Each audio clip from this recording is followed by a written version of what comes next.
Bir odamni ayoli vafot etibdi. Yig'lamabdi. Oradan bir qancha vaqt o'tgandan keyin o'g'li o'libdi. Unda ham yig'lamabdi. Keyin do'sti vafot etgan ekan, ayyuhannos solib dod deb yig'labdi.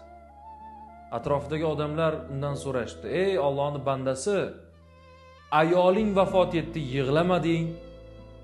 O'g'ling vafot etdi, yig'lamading. Do'sting vafot etganda nega bunchalar qattiq yig'layapsan?" deb so'rashsa, aytgan ekanki, taqdir qilsa uylansam ayolim bo'lar. Nasib qilsa Alloh ne'mat bersa farzandlik ham bo'larman. Alloh taqdirimga bitgan bo'lsa do'stam toparman. Ammo u do'stni sinash uchun 40 yil umrni qayerdan olaman degan ekan. O'shaning uchun do'stim, bir-birimizni asraylik. Meni ham asrasang kam bo'lmaysan.